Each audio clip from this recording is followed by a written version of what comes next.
배를 타고 갈릴리 호수를 건너서 빈들에 나아가셨습니다. 빈들은 어떤 곳일까요? 빈들이란 말의 의미는 버림받은 장소, 고독한 장소, 황폐한 장소라고 하는 뜻입니다. 그러니까 먹을 것과 마실 것을 구할 수 없어서 사람이 살 수 없는 버려진 곳이다 라고 하는 뜻이에요. 그것이 빈들입니다. 고대 로마인들은 신의 계시를 받는 곳을 빈들이라고 그들은 믿었고요. 귀신들이 살아가고 있는 장소가 빈들이라고 그들은 믿었습니다. 그래서 그들에게 빈들, 이 광야는 두렵고 무서운 곳이었어요. 그런데 왜 예수님은 이 빈들에 나가셨을까요? 오늘 말씀 13절은 이렇게 말씀하고 있어요. 예수께서 들으시고 배를 타고 떠나사 따로 빈들에 가시니. 예수님께서 무언가를 들으셨어요. 뭔 소식을 들었어요. 그래서 예수님께서 빈들로 나가신 것이죠. 예수님께서 무슨 소식을 들으신 걸까요? 세례 요한은 사가랴 선지자의 늦둥이 아들입니다. 그것도 하나밖에 없는 아들입니다. 그의 삶은 빈들이었어요.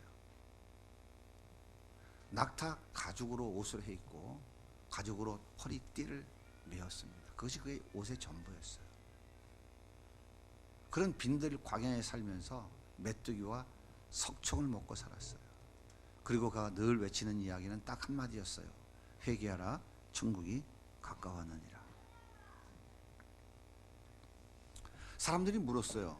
당신이 구약 선지자들이 예언했던 그 그리스도, 하나님의 아들 메시아가 맞습니까? 꼭 그분인 것 같아요 라고 물었을 때 요한은 아니라고 대답해요. 나는 그분의 신발끈도 풀만한 자격이 안 되는 사람입니다. 그분은 이제 바로 내 뒤에 오실 분이십니다 라고 대답해요. 요한복음 1장 26절은 이렇게 기록하고 있어요. 요한이 대답하되 나는 물로 세례를 베풀거니와 너희 가운데 너희가 알지 못하는 한 사람이 있었으니 곧 내 뒤에 오시는 그이라. 나는 그의 신발끈을 풀기도 감당하지 못하겠노라 하시더라. 세례 요한은 예수님보다 6개월 먼저 태어났어요. 6개월. 그리고 회개하라 천국이 가까웠느니라 외치면서 예수님이 가실 길을 예비하고 있었어요. 그러다가 헤롯 왕에 의해 목이 잘려 순교하고 말았습니다. 오늘 우리가 읽는 말씀 바로 앞절에 있는 마태복음 14장 12절은 제자들이 헤롯에 의하여 목이 잘려 죽은 세례 요한을 장사했다라고 기록하고 있어요. 요한의 제자들이 와서 시체를 가져다가 장사하고 가서 예수께 아뢰니라. 세례 요한이 회개하라 천국이 가까우니라 외치다가 헤롯 왕에 의하여 바른 소리 함으로 인해서 목이 잘려 죽었어요. 그리고 시체가 다 장사를 지내고 예수님 찾아왔어요. 예수님이 이렇게 장사를 지냈습니다. 예수님이 이 소식을 들은 거예요. 그리고 빈들로 나가셨어요. 세례 요한의 죽음이 예수님에게 어떤 의미였기에 예수님으로 하여금 빈들로 나갈 수밖에 없도록 만들었을까요? 예수님은 세례 요한이 앞서가며 예배해 놓은 그 길을 가야만 했습니다. 세례 요한처럼 회개하라 천국이 가까웠느니라 그렇게 외치다가 처참한 죽음의 길, 십자가의 길로 가셔야만 했어요. 예수님은 이 사실을 너무나 잘 알고 있었습니다.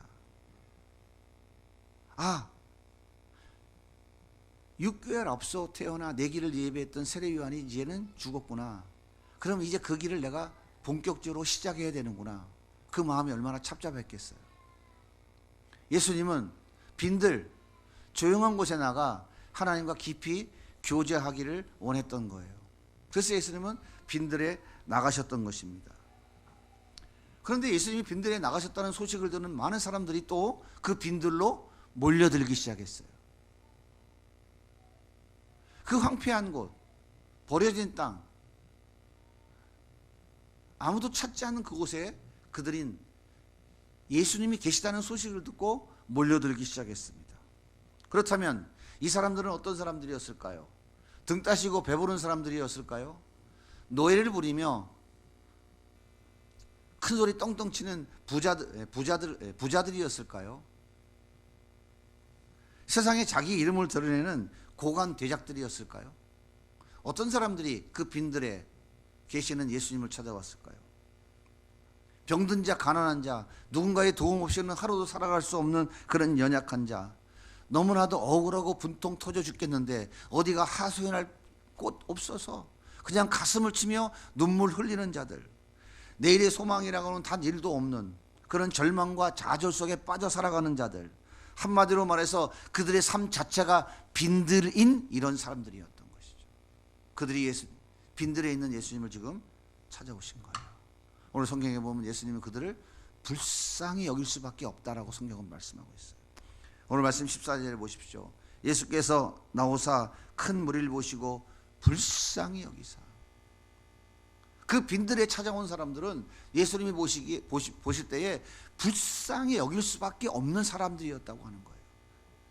예수님은 그들에게 천국 복음을 전해주시고 마음이 상한 자를 위로해 주시고 절망과 좌절 속에 빠진 자들에게 소망을 주시고 질병 가운데 고통받는 자들을 고쳐주셨어요.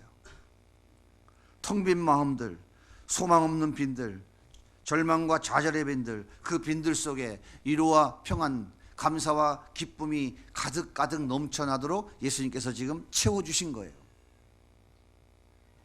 놀랍지 않습니까? 그런데 해가 이제 뉘엿뉘엿 넘어가고 있었어요. 이제 빨리 돌아가야 될 시간이 되었습니다. 더 늦으면 위험합니다. 그 빈들에 어떠한 위험이 기다리고 있는지 몰라요. 이제 빨리 안전한 집으로 돌아가야 됩니다. 광야의 밤이 얼마나 위험하고 얼마나 무서운지 이 제자들은 너무너무 잘 알고 있었어요. 그래서 예수님 빨리 해산하지 않으면 큰일 납니다. 빨리 이들을 집으로 돌려보내야 됩니다. 내려가서 마을에 내려가야 먹을 것을 구할 수 있습니다. 제자들이 얼마나 다급하게 이야기했을까요? 여러분, 그 상황이 이해가 되십니까? 그런데 예수님 뭐라고 말씀하시냐면 너희들이 먹을 것을 주면 되잖아, 이렇게 말씀하시는 거예요.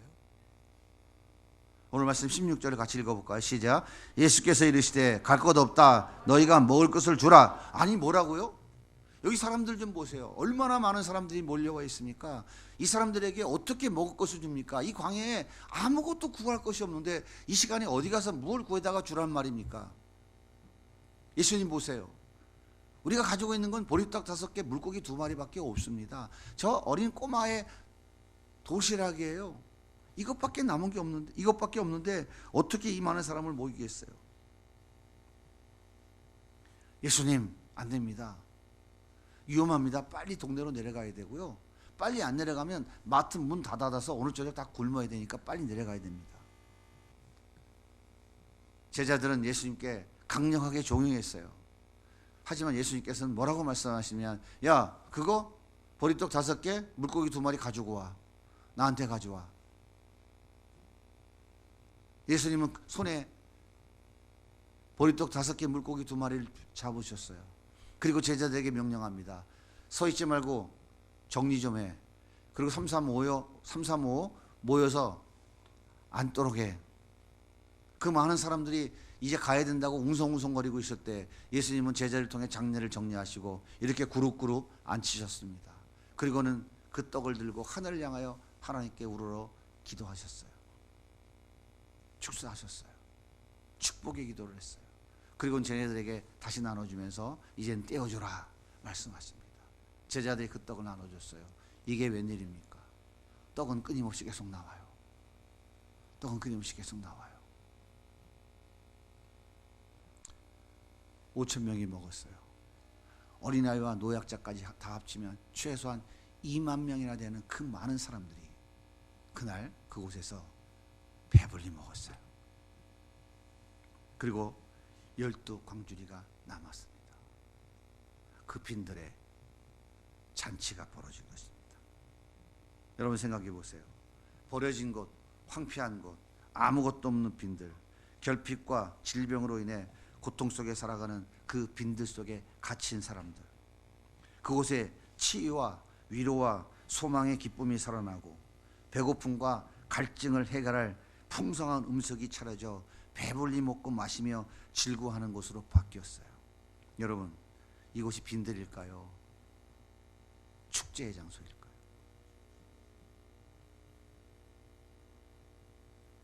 어떻게 빈들에서 잔치가 벌어질 수 있을까요?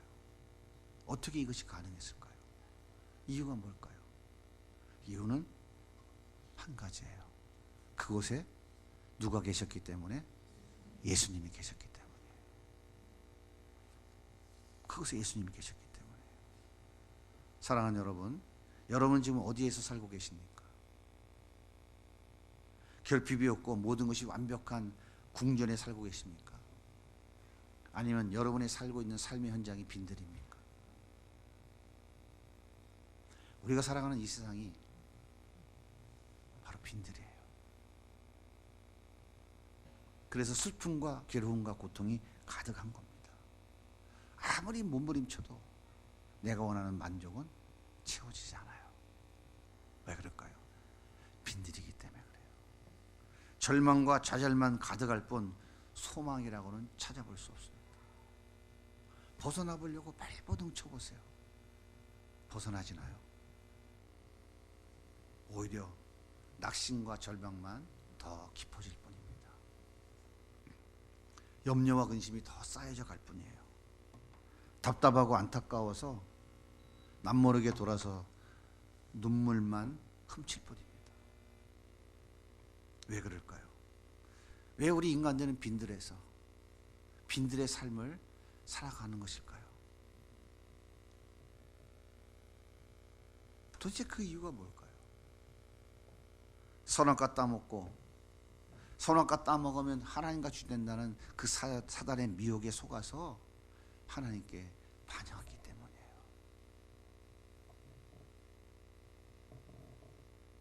그래서 에덴 동산에서 쫓겨나고 말았습니다. 하나님과의 관계가 단절되었어요. 그래서 하나님으로부터 공급되어지던 그 은혜와 복이 다 차단되어 버렸습니다. 하나님과의 사랑의 관계에서 하나님과의 원수의 관계로 바뀌었고요. 사단의 종이 되어 버렸어요. 죄의 종이 되었어요. 사단이 시키는 대로 세상 바라보며 살아가는 죄의 종으로 다 전락해 버렸습니다. 그래서 인간의 기본적인 생각은 무엇일까요? 인간의 기본적인 생각은 하나님을 대적합니다. 하나님을 증오한다니까요. 하나님을 몹시 미워하는 거예요. 이게 인간의 마음속에, 우리 인간의 이 영 속에 깊이 뿌리 내려져 있고 깊이 박혀 있는 거예요. 그래서 하나님을 불신하는 거예요. 무조건 하나님을 불신하는 거예요. 로마서 8장 7절은 우리에게 이렇게 가르쳐주고 있어요. 같이 한번 우리 한 목소리 읽겠습니다. 육신의 생각은 하나님과 원수가 되나니 이는 하나님의 법에 굴복하지 아니할 뿐 아니라 할 수도 없음이라. 육신에 있는 자들은 하나님을 기쁘시게 할 수 없느니라.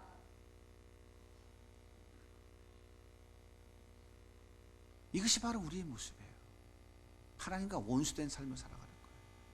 그래서 하나님 말씀을 지키지도 않아요. 또 지킬 힘도 없는 거예요. 하나님과의 관계는 더 이상 유지될 수 없는 거예요. 그러니까 하나님의 은혜와 그 축복에서 단절된 우리 인간들의 삶은 힘들고 지치고 어려운 거예요. 여러분 솔직히 한번 얘기해 보세요. 여러분의 삶에 참된 평안과 기쁨과 감사가 늘 넘쳐납니까? 뭔가 작은 것을 소유하는 그 순간은 기쁘죠. 그게 오래 가든가요? 아무리 쌓고 쌓아도 우리 인간은 본질적으로 기쁨과 감사가 없어. 왜? 빈들이기 때문에. 그곳에 살아가는 거예요. 왜? 하나님과의 사랑의 관계가 단절되어지고 하나님과의 관계가 원수가 됐어요. 하나님을 근본적으로 대적하고 하나님을 미워하고 불신하고 증오하는 삶을 살아가기 때문에 우리는 힘들고 지치고 어려운 거예요. 그리고 그 사단의 종, 죄의 종으로 살아가기 때문에 우리의 삶에 아무런 기쁨과 만족이 없는 겁니다. 이렇게 사단의 악한 권세에 짓눌려 빈들의 삶을 살아가는 우리에게 풍요로운 잔치를 베풀어 주시기 위해서 예수님이 찾아오신 거예요.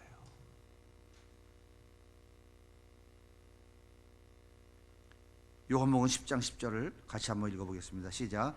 도둑이 오는 것은 도둑질하고 죽이고 멸망시키려는 것뿐이요 내가 온 것은, 예수가 온 것은 양으로 생명을 얻게 하고 더 풍성히 얻게 하려는 것이라. 이 예수가 오면, 예수를 만난 사람들의 삶에는 그래서 기쁨과 감사와 행복한 축제의 삶이 시작되는 거예요. 이것이 성경이 우리에게 가르쳐주는 복음이라니까요.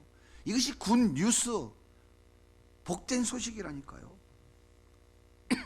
그래서 예수님을 만난 사람들은 더 이상 빈들에서 살아가지 않습니다. 삶의 현장은 여전히 어지와 동일한 빈들이지만 그곳은 더 이상 춥고 배고프고 외롭고 고통스러운 결핍의 장소가 아니라 마음껏 먹고도 12광주리가 남는 것처럼 모든 것이 차고 넘치는 풍요로운 삶의 현장으로 바뀌는 거예요. 예수를 찾아오면, 예수님을 만나면 그 빈들은 잔치의 자리로, 축제의 장소로 바뀌는 거예요. 삭개오 보세요. 빈들에서 풍요와 만족을 누리기 위해서 그가 유일한 방법은 오직 돈이라고 생각했잖아요. 같은 동족으로부터 매국노 소리 듣고 얼굴에 침뱉음을 당하면서도 그는 절대로 포기하지 않고 그 돈을 쌓고 쌓으려고 몸부림쳤어요. 그 황량한 빈들에 예수님이 찾아오시자 그의 삶은 완전히 축제의 삶으로 바뀌었어요. 누가복음 19장 8절은 이렇게 말합니다. 삭개오가 서서 주께 여짜오되 주여 보시옵소서 내 소의 절반을 가난한 자들에게 주겠사오며 만일 누구의 것을 속여 빼앗은 것이 있으면 내 갑절이나 갚겠나이다. 예수님 내 재산의 절반을 가난한 자에게 나눠주겠습니다. 속여 뺏은 것이 있으면 네 배로 갚아주겠습니다. 어떻게 가능할까요? 이것이 어떻게 가능할까요? 그의 빈들의 삶에 참된 평안과 기쁨을 줄 수 있는 것은 오직 돈이라고 생각했는데 그 돈을 쌓고 쌓아도 참된 평안과 기쁨과 행복, 만족이 없다는 것을 깨닫는 그가 예수를 만나는 순간, 아, 이 예수 안에 참된 평안과 기쁨과 행복이 다 들어있구나. 그것을 깨닫는 순간 잘못된 것을 버리는 것은 아주 쉬운 것이죠.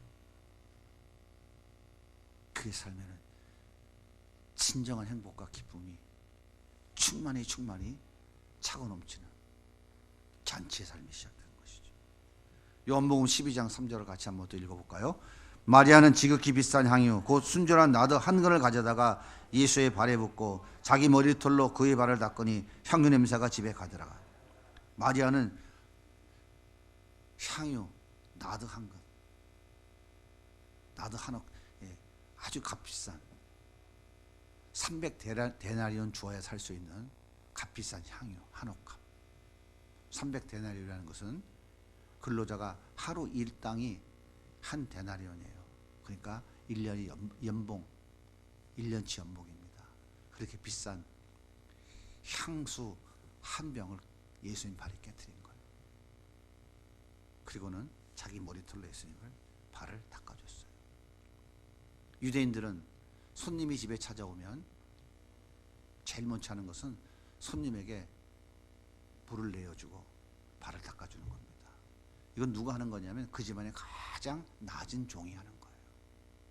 예수님께서 문둥이 시몬의 집에 오셨을 때 마리아가 나드 한 옥합을 가지고 예수님 발에 붓고 자기 머리털로 씻었어요. 여러분, 자기 전 재산을 예수님의 발에 붓고 여자가 자기 그 귀한 머리털로 예수님의 발을 닦아준다는 것 가능할까요? 이게 어떻게 가능할까요? 그 빈들의 삶에 축제와 잔치를 베풀어 주시는 그 예수님이 찾아오셨기 때문에 그래요. 그 예수님이 그 안에 있기 때문에 그래요. 이것은 아무것도 아닌 거예요. 진정한 행복과 기쁨이 그 예수님이라는 것을 그가 깨달았기 때문에 여자로서 도저히 할 수 없는 짓도 할 수 있는 것이죠. 사랑하는 여러분, 우리는 이미 예수님을 만난 사람들이잖아요. 그래서 잔치집은 누구나 마음껏 음식을 먹고 마실 수 있고 함께 춤추고 즐길 수 있어요.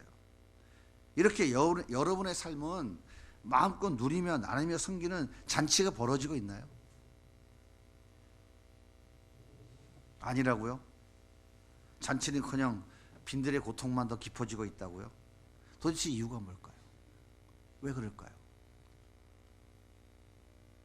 예수님을 만난 우리의 삶의 잔치는커녕 빈들의 아픔이 계속되고 있다고요? 행복과 기쁨이 없다고요? 도대체 왜 그럴까요? 이유가 뭘까요? 여러분 다 예수님 만났잖아요. 예수님 믿으시잖아요. 안 그래요? 왜 그럴까요? 이유가 뭘까요?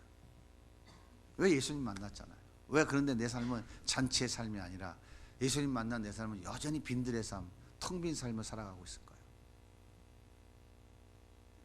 이유는 다른 게 아니에요. 우리가 뭔가 순종을 잘 안 해서, 우리 행함이 뭔가 부족해서 그게 아니에요. 그것보다 더 중요한 게 있어요. 우리는 아직도 예수님이 왜 인간의 몸을 입고 이 땅에 오셨는지를 모르고 있는 거예요. 예수님이 어떤 분인지 모르고 있는 거예요. 왜 예수님이 십자가에 죽으셨는지 모르고 있는 거예요. 예수님을 진정으로 이해하지 못했거나 그분을 진정으로 믿지 못하기 때문인 거예요. 믿음의 행위를 더 강화하는 것이 우선이 아니라 이 말이에요. 예수님을 더 알아가지 않았기, 더 알아가려고 하는 애씀과 수고가 우리 삶에 없기 때문이에요. 10년 전, 20년 전 그 어느 때 내가 예수님 만나서 내 빈들의 삶에 기쁨과 축제의 잔치가 어느 한 번쯤은 다 있었어요. 그런데 그 삶이 왜 유지가 되어지지 않을까요? 그 예수님이, 나에게 오신 그 예수님이, 나와 함께 살고 있는 그 예수님이 내 삶이 어떤 의미인지를 모르는 거예요. 나에게 그 은혜를 베풀어 주신 그 십자가의 은혜가 뭔지 모르는 거예요. 그 예수님이 나를 얼마나 사랑하는지를 모르는 거예요. 알려고 하지 않기 때문에 그런 거예요. 예수님을 더 알아가셔야 돼요. 예수님을 알면 알수록 내가 어떤 존재인지를 깨닫게 돼요. 바울은 예수님을 알아가면 알아갈수록 뭐라고 고백합니까? 난 지극히 작은 자 중에 하나라고 얘기하다가 그의 인생 말년에는 나는 죄인 중에 괴수라고 고백하잖아요. 나는 내 안에 계신, 내 속에 계신 예수의 능력으로 살아간다고 얘기하잖아요. 예수님을 알아가면 알아갈수록 세상이 나를 인정해 줬던 것, 돈, 명예, 권세, 모든 것들을 다 배설물과 같이 다 버리고 오직 예수 그리스도, 그분만 붙잡고 그분을 더 알아가고 그분과 함께 살아가는 삶을 살기 위해 애쓰고 몸부림치는 삶을 살아갔잖아요. 예수님을 더 알아가기 위해서 애쓰고 힘쓰셔야 됩니다. 그렇지 않으면 여러분의 삶은 예수님을 만났지만, 예수님이 찾아오셨지만, 예수님을 만났지만 여러분의 삶은 늘 빈들의 삶이에요. 예수님이 주시는 그 잔치를 누리지 못한다고요. 그러면 어떻게 예수님을 더 알아갈 수 있을까요? 예수님에 대해서 자세히 기록해 놓은 성경, 이 하나님 말씀, 이 말씀을 내 거로 만들어야 돼요. 읽지 마세요. 눈으로 보지 마시고 이 말씀을 씹어서 먹어야 돼요. 내 마음속에 이 말씀이 들어와야 돼요. 말씀이 내 안에서 소화가 되어 내 몸의 일부가 되어야 돼요. 그러면 그 말씀이 내 삶에 놀라운 역사를 이룹니다. 여러분, 지금 말씀을 한 구절 같이 읽어볼게요. 이 말씀을 읽으면서 여러분 진짜 믿는지 여러분 자신에게 한번 물어보세요. 자, 마태복음 6장 25절입니다. 같이 한번 읽어볼게요. 시작.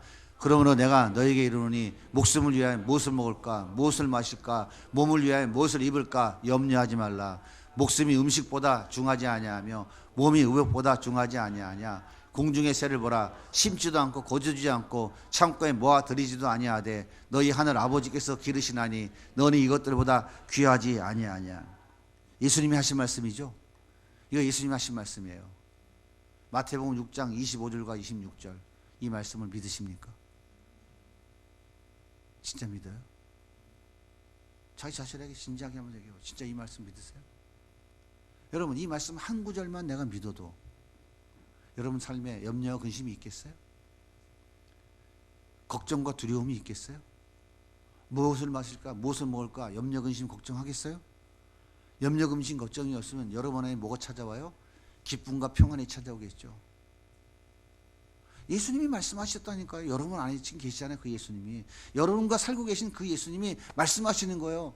무엇을 먹을까, 무엇을 마실까 염려하지 마라. 네가 들의 백합보다 더 귀한 존재야. 내가 너의 신랑이잖아. 이 세상 건 다 내 거잖아. 넌 나랑 같이 살고 있잖아. 그 왜 그런 것 때문에 염려하냐? 이 말씀 한마디만 믿으면 여러분 염려할 게 있겠어요? 여러분이 예수 믿는다고 고백하잖아요. 죽으면 천국 간다고요? 천국 가보셨어요? 그렇게 자신 있으세요? 한번 생각해 보세요.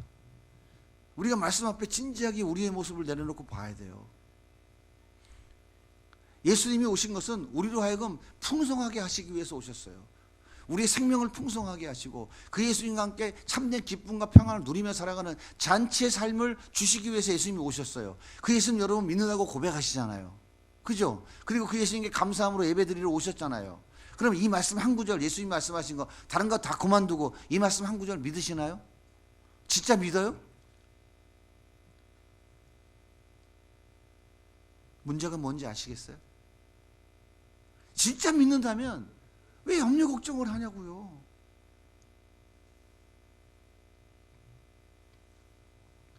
이 말씀이 내 속에 들어오지 않는 거예요. 다시 말하면 믿지 못하는 거라니까요. 잔치는커녕 뭘 먹지? 어떻게 살지? 큰일 났네. 어떡하지? 날마다 근심과 걱정 속에 파묻혀 살아가고 있는 거예요. 난 예수님과 함께 십자가에 죽었어. 예수님 부활할 때 나 다시 부활했어. 새 사람 됐어.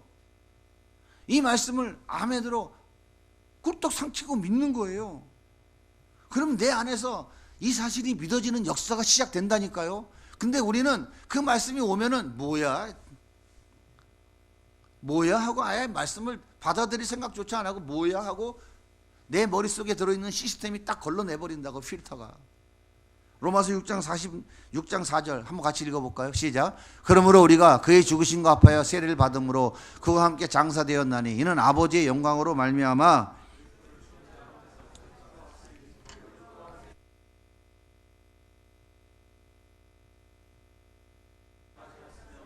또한 그의 부활과 같은 모양으로 연합한 자가 되.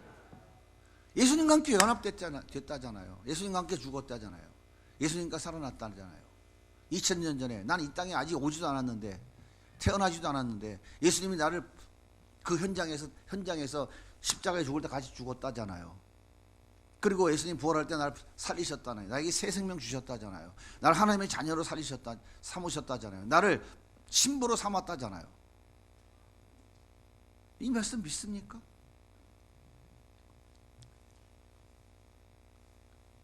아멘하고 이 말씀을 믿습니다 하고 꿀떡 삼키면 그때부터 내 안에서 이 말씀이 믿어지는 역사가 일어나는 거예요. 그것을 누가 하는 거냐면 내가 하는 게 아니라 성령께서 하시는 거예요.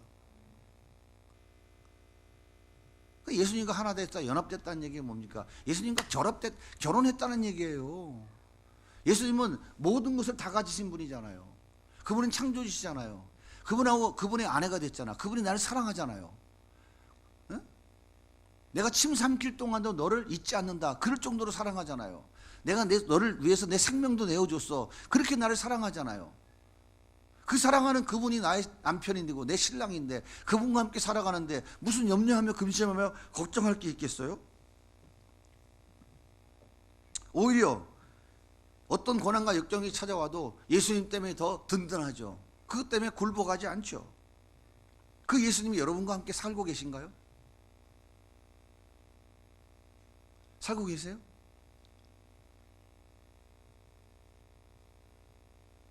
말씀을 믿음으로 이루어지는 거예요.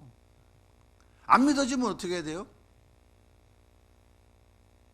믿어지는 은혜를 달라고 기도해야죠. 구해야 되죠. 예수님은요, 지금까지 단 한 번도 나에게 찾아오신 후에 떠나신 적이 없어요. 여러분들이 20년 전, 30년 전에 나를 찾아오셨다. 그때 만났다. 근데 나는 그분을 버렸다. 내 멋대로 살았다 해도 예수님은 떠나지 않고 계세요. 그렇게 믿으십니까? 그게 예수님이에요. 그분이 우리를 이렇게 사랑하신다고요. 저도 고등학교 1학년 때 예수님 만났어요. 돈이 좋아서 그분 버리고 수십 년 세상에 살았는데 그분은 여전히 날 떠나지 않고 계셨더라고요. 내가 나중에 그걸 깨달았어요. 그래서 제가 늘 뭐라고 고백합니까? 살아계신 주, 그분은 살아계십니다라고 저는 고백하는 거예요. 여러분을 찾아오신 예수님, 저와 찾아온 예수님하고 동일하다고요. 그분은 여전히 여러분과 함께 살고 계세요. 여전히 내 사랑하는 아내예요. 내가 바람을 피우고 내가 세상에 돈과 연애하고 돈과 짝사랑하고 바람을 피워도 나를 찾아오신 그 예수님은 여전히 여러분과 함께 계시다고요. 문제는 예수님이 문제가 아니라 내가 문제인 거예요. 그 예수님을 인정하지 않는 거예요. 그 예수님을 받아들이고 그 예수님과 함께 살아가려고 하지 않는 거예요. 여전히 내가 내 인생의 주인되어 살아가보려고 그러는 거예요. 그러니까 어떻게 해요? 여전히 빈들의 삶을 살며 허덕허덕 거리고 있는 거예요.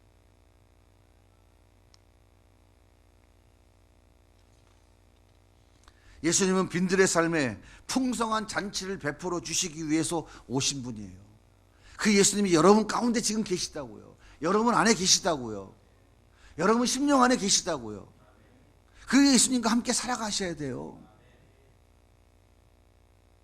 세상 신이 미혹한다고요. 세상 신이 뭡니까? 돈, 명예, 권세, 육체적인 쾌락과 내 세상에서 뭔가를 얻는 것이 내 빈들의 삶을 채울 수 있다고 미혹하는 그 세상의 신들, 인간이 만들어 놓은 그 신, 그게 뭡니까? 신 중에 최고의 신이 만몬, 돈이잖아요. 그 세상 신들이 우리를 예수님과의 관계에서 계속 깨트리려고 하는 거예요. 이것을 우리가 깨트려야 돼요. 여기서 이겨야 된다고요. 그것은 우리의 몫이에요. 피 흘리기까지 싸워야 되는 거예요. 그래서 싸우기 위해서 우리가 해야 될 것이 뭐예요? 예수님의 말씀을 붙잡고 견디는 거예요. 끝까지 승리하는 거예요. 끝까지 승리하는 자가 멸류관을 받는 거예요. 20년 전, 30년 전에 예수 믿는다고 고백했으니까 난 죽으면 천국 갈 티켓 땄다고 절대로 착각하고 오해하지 말고 신앙생활 하시기 바랍니다. 가룟 유다는 누가 불렀어요? 가룟 유다는 누가 불렀어요? 예수님이 불렀어요. 근데 그가 예수님을 배신하고 스스로 목숨 끊었어요. 대만은 어떤 사람이었어요? 바울과 생명을 같이 하고 그 엄청난 선교 사역을 했던 사람이 대마예요. 그가 어디로 가버렸어요? 대만은 세상으로 가버렸다고. 여러분 안에 찾아오신 그 예수님, 그 예수님을 여러분이 나의 남편으로, 신랑으로, 그분과 친구 되어져 그분과 함께 살아가는 삶을 살려고 애쓰고 몸부림치면 여러분 삶에는 잔치의 삶이, 축복의 삶이 풍성하게 나타나기 시작할 것입니다. 그렇게 하기 위해서 여러분이 해야 될 것이 뭐예요? 그분과 함께 살아야 돼요. 그분과 함께 사는 것은 이 말씀을 믿는 거예요. 한마디만 믿어보십시오. 한마디만 믿어도 여러분의 삶은 변화되게 돼 있어요.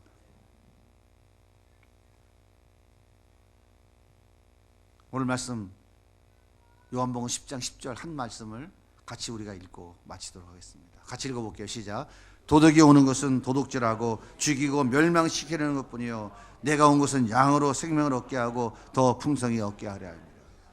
예수님은 우리를 죽이려고 오신 분이 아니에요. 우리를 고랑탕 먹이려고 오신 분이 아니에요.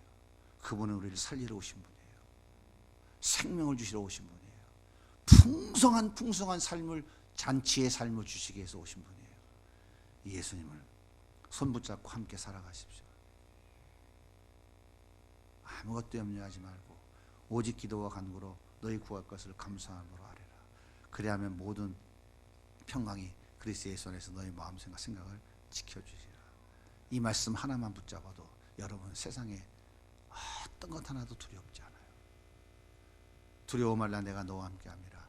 놀라지 마라, 나는 네 하나님이 됩니다. 내가 너를 도우리라. 내가 너를 지켜주리라. 그 말씀 하나만 붙잡아도 여러분 세상에서 두렵지 않아요. 그 주님과 함께 그 빈들에서 축복의 삶을, 잔치의 삶을 살아갈 부족함이 없어요. 말씀을 붙잡으세요. 말씀을 먹으세요. 그 말씀을 믿으세요. 안 되면 되게 해달라고 금식 좀 해보세요. 서울대학교 가게 해달라고 금식하지 말고, 예?